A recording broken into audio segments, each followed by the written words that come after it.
नमस्ते, आप सभी का स्वागत है आज के इस कार्यक्रम पे। और आज समसामयिक विषयों पर बात करेंगे हर्ष जी से, सदैव की तरह मंगलवार को। तो आज के मंगलवार स्पेशल में हर्ष जी बहुत मुस्कुरा रहे हैं। मुझे पता है क्यों मुस्कुरा रहे हैं। और आप लोगों से ये भी अनुरोध है कि अब 3 दिन बचे हैं, याद रखिए कि यदि आप नहीं आ पा रहे हैं क्योंकि रजिस्ट्रेशन तो बंद हो गया है, तो इसलिए अब आने का प्रयास तो अब निष्फल होगा। हाँ, लाइव चलेगा सारा का सारा, तो आप लाइव अवश्य देखिएगा और दूसरों को भी लिंक अवश्य भेजिएगा। हमारी किताब भी हर्ष आ गई है संजय जी। हर्ष जी की पहली किताब की पहली लॉन्च कॉपी है। पहली कॉपी आपके चैनल पे ही इसको हम रिवील कर रहे हैं, देखिए। और ये कॉपी आ जी, गई है और इसका 26 तारीख में विमोचन होगा संजय जी के कर कमलों से। सभी सादर आमंत्रित हैं, जयपुर डायलॉग के दर्शक। तो आइए आज के विषय पर चलते हैं। साहब ये बताइए कि ये योगेंद्र यादव की पिटाई आपने क्यों करवाई? देखिए साहब, योगेंद्र यादव के ऊपर आपको याद होगा कि कुछ साल पहले दिल्ली में इंक फेंक दी थी कुछ लोगों ने, याद है ना आपको? वैसे तो वो पिटने का आदी है, लेकिन आज जो है आजकल तो वो भारत जोड़ो आंदोलन कर रहा है, और भारत जोड़ो आंदोलन वाले को तोड़ दिया जाए, ये तो कतई उचित नहीं है। मैं तो सहानुभूति रखता हूँ योगेंद्र यादव से नहीं इस नहीं, मामले में। वो बताइए, अब उस उन्होंने चीज इतनी पे बड़ी भारत बड़ी जोड़ो। बातें की। अभी अभी वो पिटे हुए हैं बेचारे, पिटे हुए को पीटना, यानी जिस व्यक्ति ने ये कहा कि कांग्रेस की लहर या फिर नहीं, कांग्रेस की हवा या फिर लहर या फिर हम्म, सुनामी, हम्म, और पता चला कि हवा तो छोड़िए, वो हल्की फुल्की जो बयार है वो भी नहीं थी। हम्म। और कांग्रेस की पिटाई हो गई। तो उसके बाद एक बार का तुक्का इसका लग गया था, 250 पिछले पिछले 240 वाला। साल में संजय जी की एक वही भविष्यवाणी जो है तुक्के से सही साबित हुई, 250 10 सीट पे वर्ष वो जा रहा में, था। पिछले 10 वर्ष में हाँ, तो तुक्का तो साहब वो जो होता है ना, कहते हैं कि साहब वो जो टूटी हुई घड़ी है वो भी दिन में 2 बार सही समय बता देती है। हाँ, सही बात है। तो अब साहब ये प्रकाश अंबेडकर के लोगों ने इसकी पिटाई क्यों कर दी? अंदर की देखिए बात संजय जी, बताइए। देखिए, मैं आपके चैनल पे कई बार एक बात बहुत बार कहता हूँ। खासतौर से ये बात मैं राहुल गांधी के बारे में कहा करता था कि राहुल गांधी को ये पता है कि ये भाजपा वाले आपका कुछ नहीं बिगाड़ सकते। ना ये आपको अरेस्ट करेंगे, ना ये अंदर डालेंगे, ना आपका ये घेराव कर सकते, ना आपकी ये हुटिंग कर सकते, कुछ नहीं कर सकते भाजपा वाले। तो राहुल गांधी के मन में ये बात घर कर गई है। तो योगेंद्र यादव के बारे में जो मैं शुरू में बता रहा था कि कुछ साल पहले आपको याद होगा कि जब दिल्ली में ये एक्टिव थे केजरीवाल की सब टीम में, तो इनके ऊपर इंक फेंक दी गई थी यहाँ प्रेस क्लब में दिल्ली में। याद है आपको? पूरे चेहरे पर कुर्ते उड़ते पे इनके पेन से किसी ने ऐसे स्याही फेंक दी थी पूरी की पूरी। तो उसी में इन्होंने मुंह काला, इन्होंने वो अपना गमछा निकाला, गमछा रखते हैं, उससे उसको पूछने लगे, वो और काला हो गया। तो उस मीडिया वालों ने उसकी फोटो खींच ली उसी को। और उस समय जो है इनका क्या कहना था, उस समय इनका इशारा ये था कि भाजपा वाले करा रहे हैं, केजरीवाल एंड पार्टी जितनी भी ये टीम है, ये सारी लेफ्टिस्टों वाली, इन सबको ये इनका सबका कहना है कि कुछ भी ऐसा काम होता है इनके साथ तो भाजपा कराती है। जैसे राकेश टिकैत एक बार गए थे वहां कर्नाटक में, उस समय बम्बई की सरकार थी, वहां उनके साथ भी सेम यही पोजीशन हो गई थी, इनकी कुर्सी उर्सी सब उठा के फेंक दी थी राकेश टिकैत की। ये किसान आंदोलन के बाद की बात है, जब बम्बई की वहां सरकार थी। तो ये हर समय भाजपा को कह देते थे। लेकिन मामला ये है कि इस बार वहां ये अम्बेडकर वादियों से फंसे हैं और अम्बेडकर क्यों, कह क्या वादियों दिया ने, इन्होंने? अंबेडकरवादी क्यों रुष्ट हो गए इनसे? मैं बता रहा हूं ना आपको, हम्म, एक प्रबुद्ध भारत करके एक अखबार निकलता है वहां से, महाराष्ट्र से। और ये कहते हैं कि जो प्रकाश अंबेडकर की जो वीबीए है, ये वंचित बहुजन अगाड़ी, ये इसका माउथपीस है। बताते हैं कि इससे इससे जुड़े हुए लोग जो हैं वो अखबार को चलाते हैं और उन्हीं से संबंधित इसमें खबरें छपती हैं। उसमें जो लिखा गया है उसके मुताबिक जो असली मुद्दा है, उसमें ये लिखा गया है कि योगेंद्र यादव वहां पे संविधान बचाओ और क्या अपने वोट का अधिकार जानो, कुछ इस सब्जेक्ट पे उसको संबोधित करने के लिए आए थे गोष्ठी को, अकोला में। पूर्व निर्धारित कार्यक्रम था और उसमें यह था कि योगेंद्र यादव आएंगे और इनके जो वो भारत जोड़ो अभियान है उससे जुड़े हुए कुछ लोग होंगे, एक अलका महाजन करके इनके साथ रहती हैं, इनके संगठन से जुड़ी हुई, वो भी होंगी। और पहले तो वो अपनी बात कहेंगे और उसके बाद जो है ऑडियंस के सवाल लिए जाएंगे। जो लोग वहां पे गैदरिंग में मौजूद थे। तो वहां पे हुआ ये कि लोगों ने सवाल पूछने शुरू किए, तो किसी बंदे ने ये सवाल पूछा कि भाई आप जो है भाजपा और इन सबको आरक्षण और इन सब मुद्दों पे घेरते रहते हो, राहुल गांधी ने तो विदेश में जाके ये कह दिया कि हम आरक्षण खत्म कर देंगे जैसे ही हमें पता लगेगा कि किन्हें जरूरत है कितने नहीं। तो इस सवाल के जवाब में जो है बहसबाजी हुई। योगेंद्र अच्छा। यादव कुछ, हाँ ये सवाल था।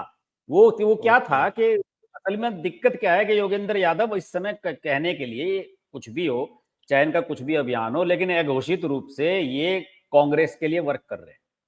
आपको याद हम्म। होगा राहुल गांधी भारत जोड़ो न्याय यात्रा वो सब चली थी, उसमें योगेंद्र यादव साथ चला था इनके, और योगेंद्र यादव ने रवीश कुमार को वही उसी राहुल गांधी की गाड़ी के पीछे खड़े होकर इंटरव्यू दिया था, रवीश कुमार ने जब अपना यूट्यूब चैनल शुरू किया था। तो ये सब लोग शुरू में ही जुड़ गए थे, और योगेंद्र यादव को पूरी उम्मीद थी कि राहुल गांधी जो है मुझे इस बार कहीं ना कहीं से लोकसभा का चुनाव का टिकट दिलवा देंगे हरियाणा वगैरह से। अब हरियाणा में हुड्डा पहले से ही जो है आम आदमी पार्टी से समझौता होने की वजह से परेशान थे। वो कह रहे थे कि भाई हम एक सीट तो उन्हें दे देंगे, इस योगेंद्र यादव को क्यों दे दें हम। तो इनका टिकट भूपेंद्र सिंह हुड्डा ने होने नहीं दिया। और आपको पता ही है कि कांग्रेस की स्थिति इस समय जो है ओवरऑल, वो राज्यसभा में अपने लीडर्स को नहीं भेज पा रही योगेंद्र यादव जैसे, वो क्या भेजेगी।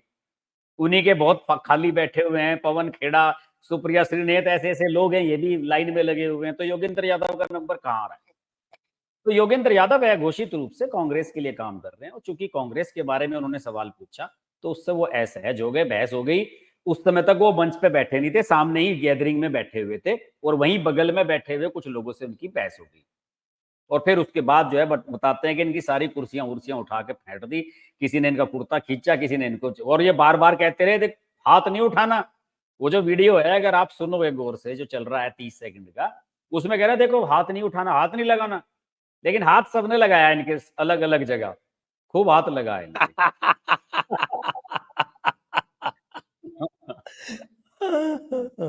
तो ये कहानी हुई है साहब। अब बताइए, और इसके बाद तो उन्होंने चैलेंज करा। उन्होंने कहा कि वहां जो भीड़ थी मैं उनमें से किसी को जानता नहीं था, और जो मेरे संगठन से जुड़े हुए लोकल लोग थे उनका कहना था कि उन्होंने 24-25 लोगों को पहचान लिया है। कोई रिपोर्ट वगैरह कोई ऐसी चीज तो इसमें हुई नहीं है। लेकिन इनका ये कहना है कि वो जो लोग थे वो ये कह रहे थे कि हमें साहब ने कहा है ऐसा करने के लिए। अभी ये पता नहीं किस साहब की बात कर रहा है, या फिर इसने तुक्का मार दिया है ऐसे ही, ये पता नहीं किसने कहा। क्योंकि मैंने देखा, मैंने प्रकाश अंबेडकर के बारे में भी आज सर्च की, क्योंकि घटना तो कल हो गई थी। आज मैंने सर्च किया कि प्रकाश अंबेडकर का कोई बयान आ रहा हो, कोई इस पे उनका किसी तरह का उन्होंने संज्ञान लिया हो।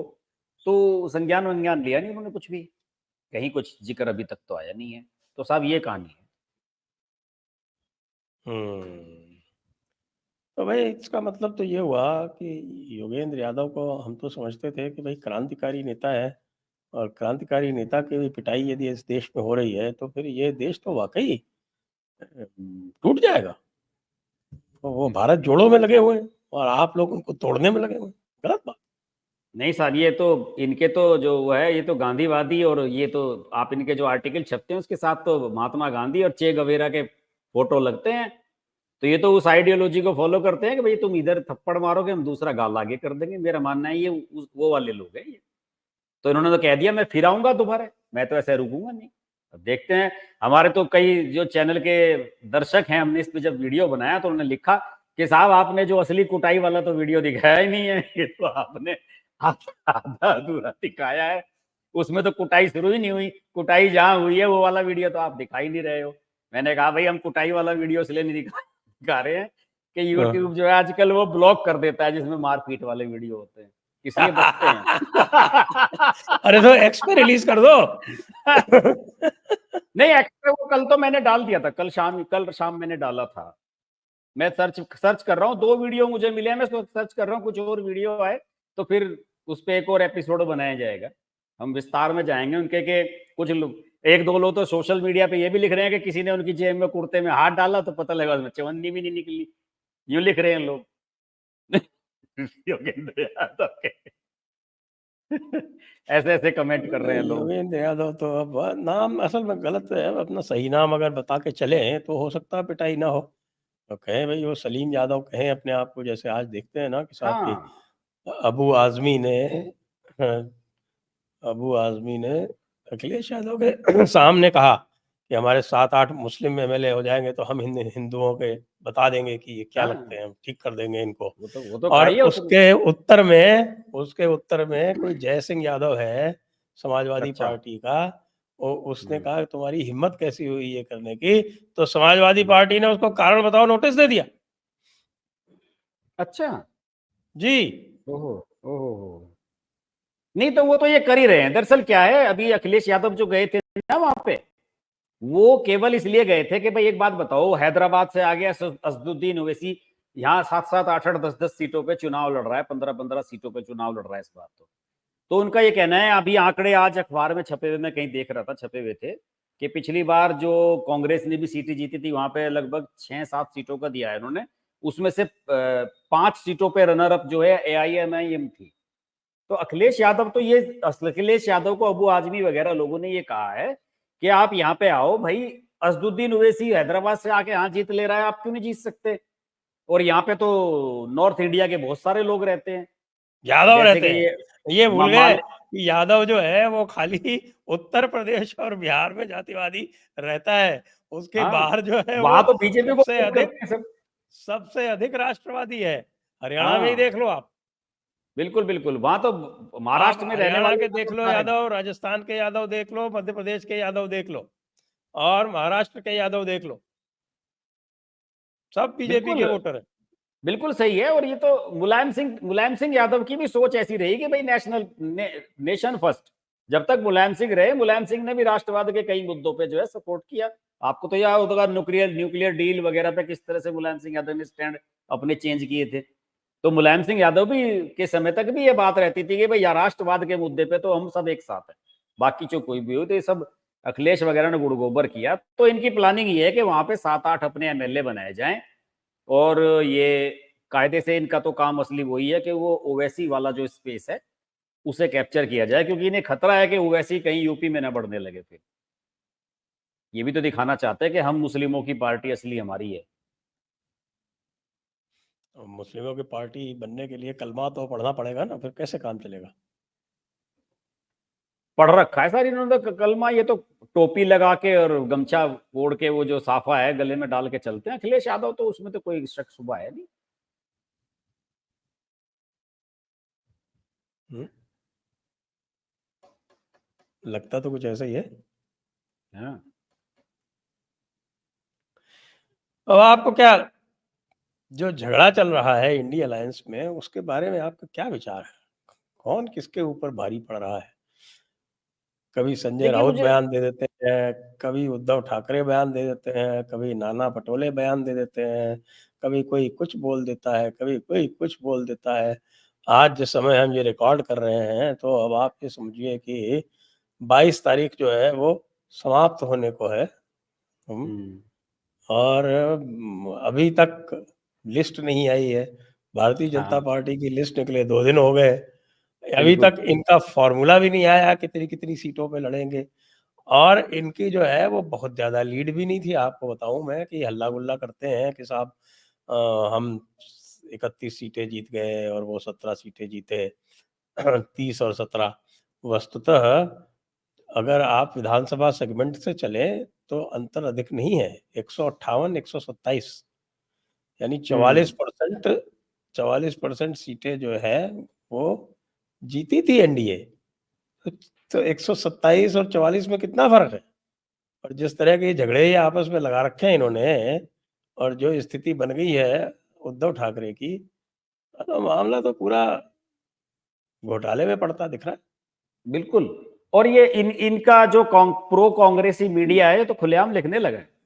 आज नीरजा चौधरी ने आर्टिकल लिखा है, जो कॉलम लिखती हैं परमानेंट उसमें इंडियन एक्सप्रेस में।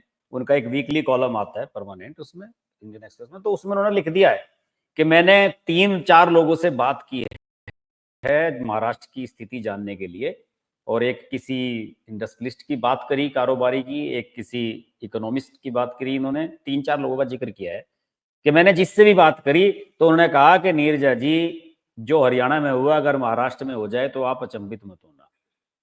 और उनका ये भी कहना है कि कांग्रेस आज वो कांग्रेस बन चुकी है कि जहां ये जीत रही होती है वहां ये हारने के इंतजाम खुद ही कर लेती है।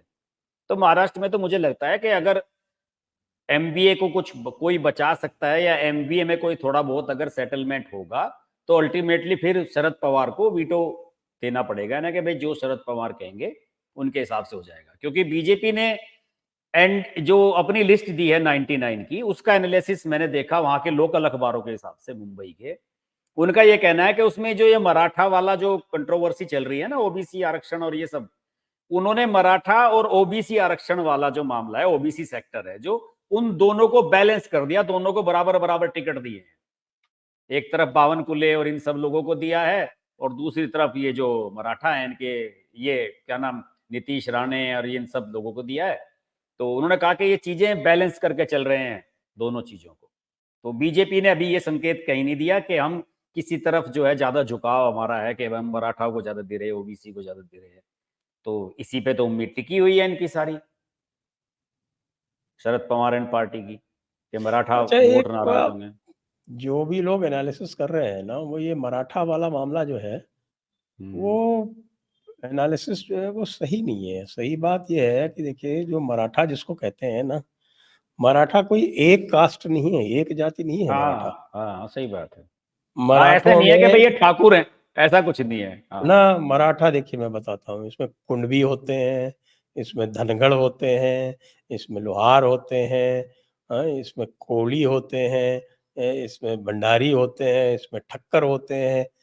इतनी सारी अलग-अलग जातियाँ हैं। और आप ये देखिए कि पेशवा भी जो थे, वो भी मराठा थे। ये इन लोगों ने, शरद पवार ने आके यहाँ पर ये तमाशा क्रिएट किया कि साहब कि मराठा और ब्राह्मण अलग-अलग हैं। ये सब शरद पवार का किया हुआ है नाटक। तो ये जो मराठा वर्सेस ओबीसी है, ये बड़ी आर्टिफिशियल सी लड़ाई है। और इनका जो नेता बना घूमता था, ये पूरा चैंपियन मराठा आरक्षण वाला, वो जरांगे पाटिल, वो कहाँ है अब? वो नहीं और पहले तो जरांगे मौलाना आपके उस नोमानी से मिला। और अभी अभी देख रहा था मैं कि अभी फिर और किसी मुस्लिम नेता से बैठा हुआ मिल रहा है वो। अब शायद अबू आज़मी के साथ बैठा हुआ था।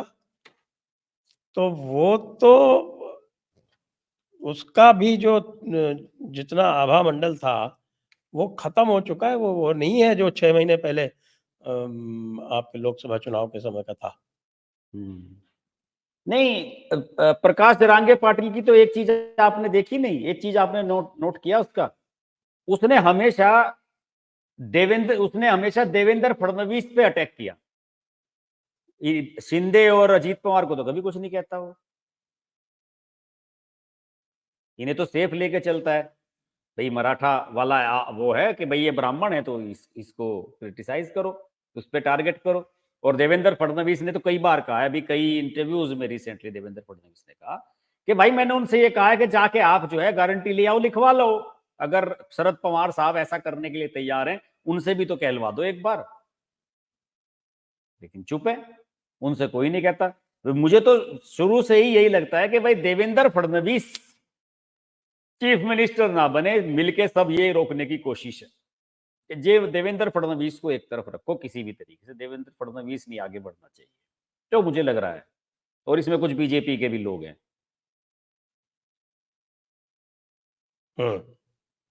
ये है, लेकिन ये तो एमआईएम से मिलके और वीबीए से मिलके अलग फ्रंट बनाने के चक्कर में, तो इसलिए इसका तो अब मुझे लगता है वो फैक्टर है, वो पूरी तरह से खत्म हो गया।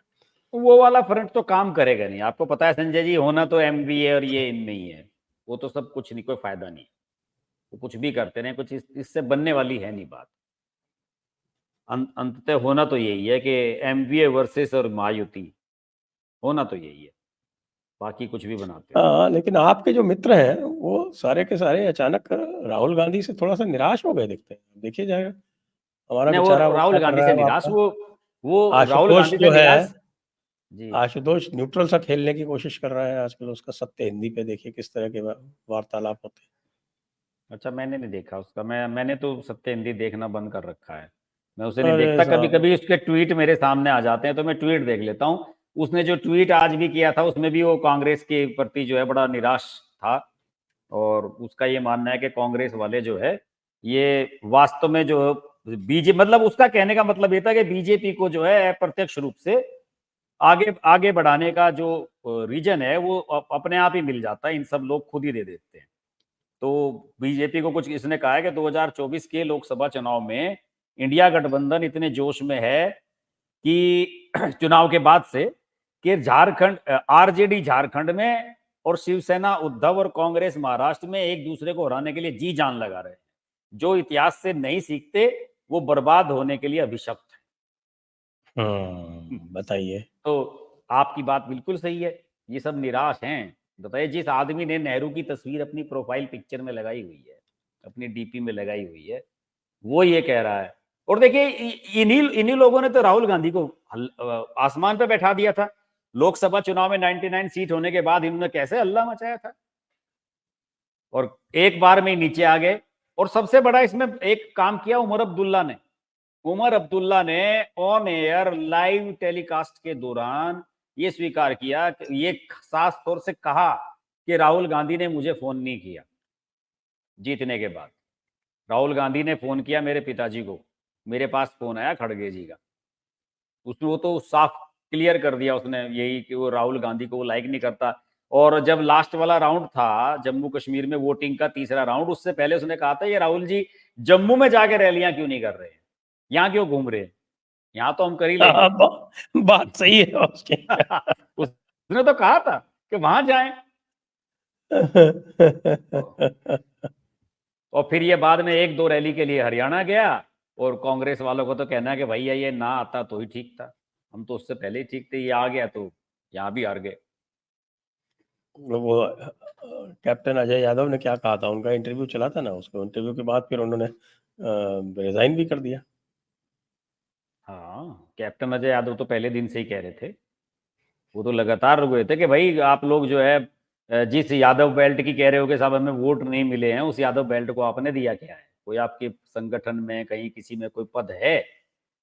सारे पद तो आप हुड्डा और इन्हीं के पास रखते हो। आप बताओ ना किसी के पास क्या है, तो फिर आपको क्यों वोट देगा? आप क्यों उम्मीद करते हो कि आपको इस इलाके में वोट मिले? सही कहा कैप्टन यादव ने तो। लेकिन उसने पता नहीं अपने समधी से नहीं पूछा। उनका समधी तो सबसे बड़ा लठैत है इनका, सोनिया और राहुल का। अब ये देखो, अब ये झारखंड में क्या हाल हो रहा है इनका। तो कह रहे कि हमें 12 सीट दे, तो दे नहीं रहे हो।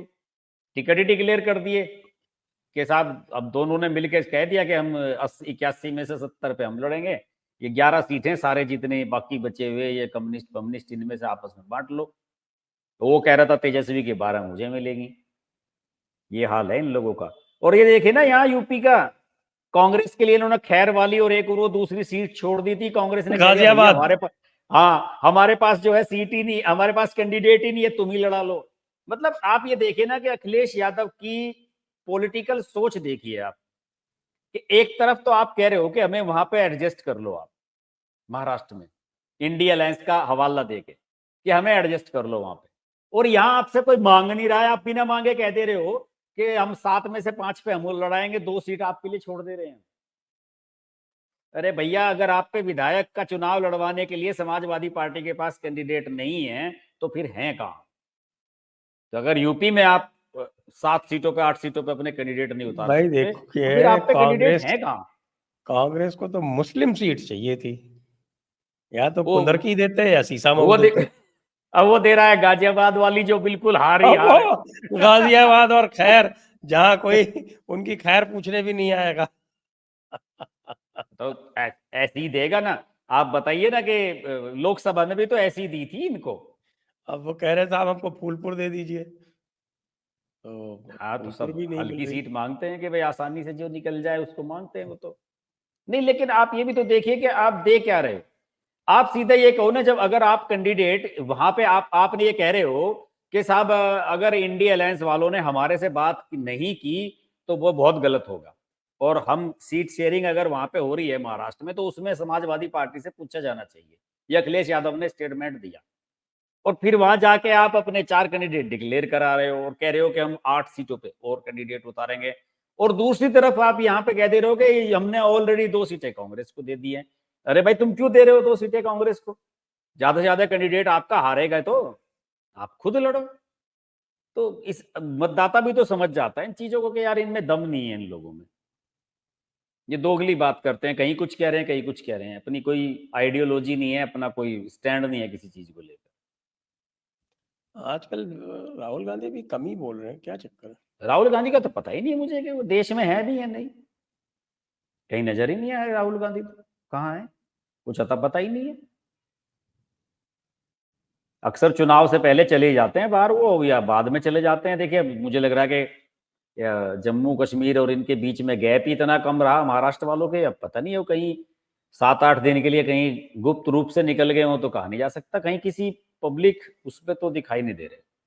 राहुल गांधी दिल्ली में भी कोई एक्टिविटी नहीं देखी मैंने उनकी कि कहीं कोई मूवमेंट हो, पता नहीं कहाँ है। बहन प्रियंका भी नहीं दिख रही हैं वो, नॉमिनेशन भरना है उनको वायनाड से। वायनाड में अरे भी सर, बड़ी उत्तेजना है, कह रहे हैं कि साहब कि आप सीट छोड़ो, वायनाड में क्यों आ रहे हो? वो तो वहां पे चल ही रहा है बहुत लंबे टाइम से, वहां बीजेपी वालों ने कैंडिडेट भी बढ़िया दी है इनके सामने। वो क्या नाम है, नव्या हरिदास, सॉफ्टवेयर इंजीनियर है और जॉब छोड़ के वो पॉलिटिक्स में आई थी, विधानसभा भी चुनाव लड़ चुकी, 2 बार काउंसलर रह चुकी है वहां पे। तो कैंडिडेट तो वो अच्छी है, बाकी मुझे लगता नहीं वायनाड के समीकरण तो कांग्रेस के फेवर में है इस बार। तो कोई इन्होंने कम्युनिस्टों ने भी कोई कैंडिडेट चेंज कर दिया है, पिछली बार जो थी उसकी वो उनकी राजा साहब की वाइफ, वो भी नहीं है, उनकी जगह भी कोई और कैंडिडेट है मुझे पता नहीं, लेकिन कैंडिडेट चेंज किया है इन्होंने भी वहां पे। हम्म तो और बाकी आपके जो दोस्त हैं, रवीश कुमार क्या हाल है, और आपके जो नहीं, रवीश खास कुमार ने जो है बड़ा अजीत अफसोस अजीत अंजुम जताया। के क्या हाल है, और राजदीप के क्या हाल है, इनके जब तक हालचाल आप ना बताएं तब तक तो एपिसोड तो पूरी बारी नहीं बारी से होगी। बताता हूँ ना सब मैं। हम्म, आपने रवीश कुमार का पहले जिक्र किया, तो रवीश कुमार तो योगेंद्र यादव से की कुटाई जो हुई है उससे जो है, वो अभिषेक तिवारी ने कहा है कि वो कंबल कुटाई, बिहार की लैंग्वेज में जो कहते हैं कि वो उससे जो है बड़े व्यथित हैं, परेशान है। हम्म, उन्होंने ट्वीट भी किया है और लिखा कि मुझे समझ में नहीं आता कि इतने मृदु भाषी बोलने वाले आदमी को कोई कैसे कुटाई कर सकता है मीठा ये। जहर। और राजदीप सरदेसाई की तो कहानी कुछ और है। अब देखिए, हम उसे अपने आप से जोड़ के अगर देखें तो हमने अपनी बुक लॉन्च की घोषणा की, अगले दिन राजदीप सरदेसाई ने कर दी। और हम्म, साहब, हमने जब जब से हमारी बुक लॉन्च का ऐलान हुआ, हमने आपके चैनल पे भी किया, उसके बाद से हमने उसकी बुक को जो है गायब कर दिया, टॉप 10 में से भी गायब हो गई है। हमारी नंबर 1 बेस्ट सेलर पे चल रही है अमेजोन में। तो राजदीप सरदेसाई तो बड़े डिप्रेशन में चले गए हैं। उनका यूट्यूब चैनल है, उनके हम्म। यूट्यूब चैनल पे व्यूज नहीं आ रहे हैं, कोई देख नहीं रहा है, उनकी यूट्यूब चैनल तो कोई देखता ही नहीं है। कोई देखता ही नहीं है। और उन्होंने प्लानिंग के साथ शुरू किया था और बड़े अच्छे सेटअप के साथ शुरू किया था, एडिटिंग वगैरह बढ़िया कराते थे, उनके पास टीम भी होगी। और मुझे लग रहा था कि उनकी योजना ये थी कि अगर मेरे चैनल को भी जो है वो रवीश कुमार जैसा रिस्पॉन्स मिलेगा ना एकदम जानदार, तो फिर जो है हम उस पर स्विच कर जाएंगे। अब मुझे लग रहा है कि नौकरी छोड़ने की हिम्मत जुटा नहीं पा रहे हैं, और ऊपर से बेइज्जती खूब हो रही है। कभी अमित मालवीय रगड़ देते हैं, कभी कोई, रोजाना उनको चैनल पे खूब बेइज्जत किया जाता है। तो राजदीप सरदेसाई तो अब मिसाल बन चुके हैं। वो, मेरा मानना है कि वो मीडिया के अरविंद केजरीवाल हैं। जैसे अरविंद केजरीवाल की जो है खूब, वो कभी माफी मांगते हैं, कभी कुछ, कभी डिफेमेशन में फंस जाते हैं, कभी कहीं। तो उसी तरह की स्थिति मीडिया वालों में राजदीप सरदेसाई की है। और अजीत अंजुम का भी पूछा था आपने, अजीत अंजुम तो ऑलमोस्ट एक, जिसे कहते हैं कि कोमा की पोजीशन में है मुझे लग रहा है। उनको जो है यही नहीं समझ में आया कि हरियाणा में उनसे कहाँ पे समझने में गलती हो गई। उन्हें लग रहा था कि वो जिस तरह से अमेठी में स्मृति ईरानी को हरवा के आए थे, वो हुड्डा को जिता कर ही आएंगे हरियाणा में। और जब तक दोपहर तक रिजल्ट क्लियर नहीं हो गया, ना विश्वास ही नहीं हो रहा था कि साहब हरियाणा में ऐसा भी हो सकता है। क्योंकि मैं तो पूरे क्षेत्र में घूम रहा था, हर जगह घूम घूम के मैं रिपोर्टिंग कर रहा था, समझ में नहीं आया कि ये हुआ कहाँ से। तो फिर मैंने उन्हें कहा था अपने एक वीडियो में, रवि जीत अंजुम को, मैंने कहा भाई आप तो चुटकुलेबाजी दिखा रहे थे अपने चैनल पे, जो चुटकुलेबाज होते हैं ना, वो एक चुटकुलेबाज को दिखाया, उन्होंने 3 वीडियो बनाए उनके साथ वहां जींद में जाके। तो मैंने कहा जिस चुटकुलेबाज के वीडियो आपने दिखाए हैं, जिनके इंटरव्यू लिए, वो चुटकुले तो आपको क्रैक कर रहे थे खट्टर के ऊपर, और वोट दिया है वो नवाब सिंह सैनी को जाके। आप खुश हैं इस बात से? और आप इस बात से खुश हैं कि भाई वो खट्टर को और बुराई कर रहे थे कि खट्टर साहब बेकार थे, फलाना थे, ढिमकाना थे, और नायब सिंह सैनी को लोग पसंद कर रहे हैं। नायब सिंह सैनी बड़े पॉपुलर हो रहे हैं साहब इस समय हरियाणा में, बड़ी तारीफ कर रहे हैं लोग। पहली कैबिनेट अच्छा। की मीटिंग में जो उन्होंने, हाँ, पहली जो कैबिनेट की मीटिंग में एक जो फैसला उन्होंने लिया है कि जो जिनको बहुत क्रॉनिक समस्या है, जिनकी डायलिसिस वगैरह की, तो उनको डायलिसिस सारे गवर्नमेंट हॉस्पिटल्स में फ्री कर दिया गया है। इस तारीफ, बड़ी बड़ी तारीफ हुई है इस फैसले की। ये पहली कैबिनेट की बैठक में उन्होंने फैसला किया, और ऊपर से तो उन्होंने वो काम कर ही दिया है, वो जिसको हुड्डा ने बंद कराया था, रिजर्वेशन जैसे खत्म कराया था, उन्होंने कह दिया कि हम तो सब कैटेगरी करेंगे, एससी एसटी वाला। ये बहुत बड़ा उपवर्गीकरण। है। आप यूट्यूब पे आप वीडियो देखिए कि जो दलित और उस अलग अलग एससी कैटेगरीज में जो लोग हैं, उनकी कितने पॉजिटिव रिस्पॉन्स आया है इसे लेके। और उन्होंने कहा है कि हमने बाकायदा, शायद पता नहीं जींद में या कहाँ, उन्होंने बाकायदा पंचायत करके जो है बीजेपी के समर्थन में वोट करने का आह्वान किया था इस मामले में। लोग तो कह रहे हैं कि बीजेपी कई सीटें इसी चक्कर में निकाल ले गई, दलित वोट बहुत वैसे भारी वैसे संख्या में। पूरा पूरे भारत में ये स्थिति है कि ये जो चर्मकार जातियां, या जैसे बिहार में, जैसे आपके पासवान पासवान उसका विरोध कर रहा है ना, क्योंकि उसकी हम्म। पासवान जाति को उससे खतरा है। हाँ, ये उनमें अशराफ है। ये उनमें अशराफ है। तो ये जो अशराफ जातियां हैं एससी एसटी में, हमारे यहाँ जैसे एसटी में मीणा है। हाँ, आपके तो सारे आईएएस और आईपीएस मीणा है। अरे साहब, ये जयपुर वाले मीणा हैं, ये असली मीणा जो है वो मेवाड़ वाले हैं। उनको अच्छा। कहीं कोई कुछ नहीं मिलता। ये सब यही अच्छा। जो है, ये मुश्किल से इनकी पूरी भारत में संख्या होगी 0.5%, और ये 50% अच्छा। से ज्यादा आरक्षण कबाड़े हुए हैं। हाँ, तो यही तो नायब सिंह सैनी ने कहा है ना कि भाई सबको रिप्रेजेंटेशन मिल नहीं रहा। उसने तो चुनाव से पहले ही लोगों से वायदा किया, और पहली मीटिंग में ये दोनों बात कह दी, डायलिसिस वाली बात उसने, जो एक मानवीय दृष्टि से बहुत बड़ी तारीफ हुई है जिसकी, और दूसरी ये जो बात है सब कैटेगरी वाली। और सबसे मेन चीज तो ये है ही कि उसने वो एक तरफा अपना स्टैंड क्लियर कर दिया है कि भाई वो जो अब तक चलता रहा है कि केवल एक ही जाति विशेष को जो है तरजीह देने वाला, उसमें तो उसने रखा ही नहीं है। अब देखिए ना, इससे बड़ी बात क्या हो सकती है कि एक अकेला सैनी विधायक और वो चीफ मिनिस्टर बना हुआ है। ये अपने आप में एक बहुत बड़ा मैसेज है। बिल्कुल बिल्कुल बिल्कुल। हाँ, सामाजिक न्याय का तकाजा है कि उपवर्गीकरण होना चाहिए, ओबीसी में बिल्कुल भी, एससी बिल्कुल। में भी और एसटी में भी। हाँ, यही कहा है इसने। और सामाजिक न्याय के लिए लोग जूते खाते हैं। देखिए, अकेले योगेंद्र यादव ने ही जूते नहीं खाए। वो चंद्रशेखर जो है आपका बगल वाला, आपके बगल अच्छा। वाला, नगीना वाला, हाँ हाँ हाँ। वो गया था यहाँ मुसलमानों की एंटी वक्फ रैली में बोलने। तो उसने जय भीम का नारा लगाया तो सब चढ़ गए उसके ऊपर कि मुसलमानों की रैली है, यहाँ जय भीम नहीं चलेगा, हाँ, इन्हें इन्हें अल्लाह गलत अकबर फहमी बोलो। है। बिल्कुल, इन्हें इन्हें गलत फहमी है। और जय भीम वालों को भी पता लग जाना चाहिए कि मुसलमान भी इन्हें वोट तब देता है जब वहां कैंडिडेट मुसलमान होता है। इन्हें भीम वालों को नहीं देता है, और ये उनके पीछे भागे रहते हैं। मायावती ने कितने सांसद बनवाए बताओ, अपने 10-10 सांसद जितवा लिए। इसी चक्कर में तो जितवा लिए उसने कि इनका मुस्लिम कैंडिडेट दिया और जय भीम वालों ने वोट कर दिया, बन गए उनके तो। लेकिन जब उनकी बारी आई उसका उल्टा हुआ, तो उन्होंने दिया ही नहीं वोट वहां पे कहीं भी। बड़ा मुश्किल है साहब। और बाकी जितने जो है वो छोटे मोटे लोग जितने भी हैं आपके, वो लॉरेंस बिश्नोई से डर के घुसे हुए हैं अपने बिलों में। लॉरेंस बिश्नोई ने तो कमाल कर रखा है साहब। ये क्या क्या कहानी चल रही है, मुझे तो समझ में नहीं आ रही। हम तो इसका जो है सिरा ही नहीं पकड़ पा रहे, इसलिए हम इस पे वीडियो भी नहीं बना रहे। मैंने कहा यार समझ में नहीं आ रहा, कहानी इतनी गोलमोल हो गई है। अभी बता रहे थे कोई मेरे से कि बिग बॉस में सलमान खान इस वीकेंड में जब आया, तो उसने यही कहा कि भाई मैं कायदे से तो आज आना नहीं चाहता था, और ना मैं इस कंडीशन में हूं, और मेरी मानसिक स्थिति जैसी है कि मैं तो आज आना ही नहीं चाहता था, लेकिन ये है कि कमिटमेंट किया हुआ है कलर्स वालों से, तो इसलिए मजबूरी में आना पड़ा। और बाद में बताते हैं कि वो एपिसोड उसने पूरा भी शूट नहीं किया, बीच में ही चला गया। उसके फादर को आके बयान देना पड़ रहा है मीडिया के सामने कि भाई मेरे बेटे को बख्श दो। तो यहां से और कनाडा तक धूम मची हुई है बिश्नोई की तो भाई। अच्छा ये संजय जी, हाँ, बिश्नोई बिश्नोई तो जो है इधर आपके इधर भी काफी है ना, राजस्थान में ही सारे। राजस्थान में ही हेडक्वार्टर तो है बिश्नोइयों इन्हें का। तो इन्हें जो है इन्हें इन्हें क्या वहाँ जाटों की सब कैटेगरी में ही गिनते हैं लोग? नहीं नहीं, ये तो जाटों से अलग है। भजनलाल बिश्नोई था, वो तो हमेशा एंटी जाट नहीं, पॉलिटिक्स लेकिन करता था। हरियाणा वाले तो कहते हैं कि भाई ये भी जाटों में गिने जाते हैं, यहाँ इस तरह से मानते हैं अब वो वो तो। आप क्या, उनके कुछ अब गोत्र देखिए वोत्र अजीत कॉमन हो सिंह की सकते वाइफ हैं, जो थी लेकिन ना, वो अजीत सिंह वो की तो वाइफ पूरी बिश्नोई थी। तरह से हैं? अजीत सिंह की वाइफ बिश्नोई थी, जयंत चौधरी की माँ जो थी। नहीं, इनके कुछ गोत्र वोत्र कॉमन है, ये भी अच्छा। कृषक जातियों से ही आते हैं।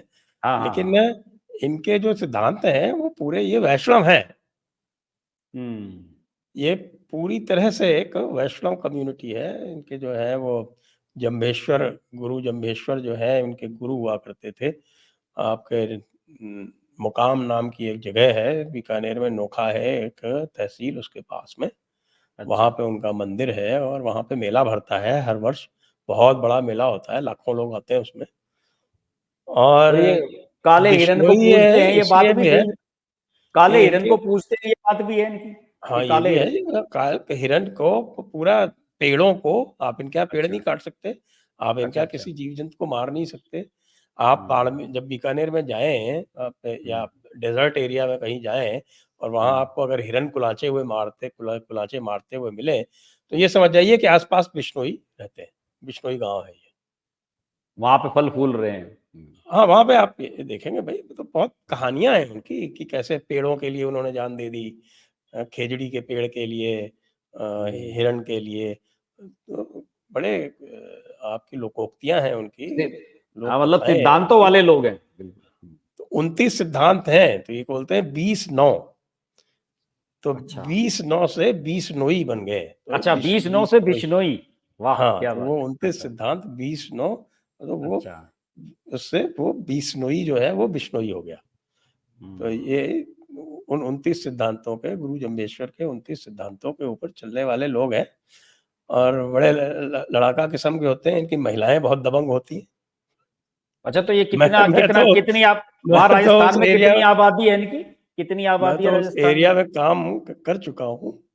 अच्छा। मैं उस एरिया में काम कर चुका हूँ, इनके एरिया में। तो बिल्कुल वो, जैसे जो है ना वो पुराने उसमें पर्दा वर्दा का वो सब, तो बिश्नोई महिलाएं जो हैं वो बिल्कुल सारा जो अपना संभालती हैं पूरा। अच्छा। बड़ी इस मामले में बहुत अग्रणी है ये, प्रोग्रेसिव है। हम्म। तो इसलिए पहले तो बिश्नोइयों से पंगा लिया और उसके बाद फिर लॉरेंस बिश्नोई आ गया इनका तो। अब वो जो ये तो सलीम खान जो है वो, एकदम सही बवाल मचा है एकदम, बिल्कुल। मतलब आप समझिए कि 20 25 दिन के अंदर ही इतना सब कुछ घटनाक्रम हो गया। कनाडा तक पहुंच गए साहब, निज्जर और पता नहीं कहाँ कहाँ तक कहानी पहुंच गई। हर जहां देखो बिश्नोई बिश्नोई की कहानी चल पड़ी। एक बात तो आपने डिस्कस की ही नहीं आज। जी बताइए। अब सुप्रिया श्री ने धमकी दे रही है कि यूपी आओगे तो देख लेंगे। वो यूपी की चीफ मिनिस्टर बन गई। किसे दे रही है धमकी? मैंने तो देखा नहीं किसे दी है धमकी। प्रेम शुक्ला को कल धमकी दी ना उसने। अच्छा, वो जो प्रवक्ता है वो। प्रवक्ता है बीजेपी के ना। अच्छा अच्छा।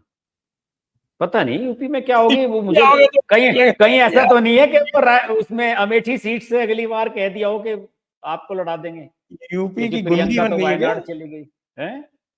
यूपी की गुंडी बन गई है क्या? नहीं, यूपी में तो चुनाव लड़ चुकी हैं वो। आप बताते हैं ना, वो कौन सी सीट थी इनकी, वो गंज महाराजगंज। क्या, महाराजगंज लखनऊ के आसपास कहाँ है वो नहीं, लखनऊ नहीं, गोरखपुर के पास। मोहनलाल, अच्छा वो तो मोहनलालगंज है, वो मोहनलालगंज, वो वो दूसरी सीट है। मोहनलालगंज। हाँ। अब क्या कहें सब, सुप्रिया श्री नेत का उनका तो रोज इनके तो वीडियो आते रहते हैं ये सब, जिसे कहते हैं ना कि ऐसे लोग अगर पार्लियामेंट में पहुंचेंगे तो वहां की भी स्थिति खराब ही होगी। पहुंचने नहीं चाहिए, हाँ, ऐसे लोग का क्या फायदा होगा। जो ये टीवी चैनल पर बोलते हैं, ये तो सब ये अपने जो प्रवक्ता हैं गौरव भाटिया और ये सब लोग, ये सब निपट लेते हैं इन लोगों से। तो आइए आज की चर्चा को अब यहीं पर विराम देते हैं। आप सभी दर्शकों का बहुत बहुत धन्यवाद। हर्ष जी को बहुत बहुत धन्यवाद। जय हिंद, जय भारत, वंदे मातरम। चलिए जयपुर समिट में मुलाकात होती है आपसे। स्वागत है आपका। जी, धन्यवाद।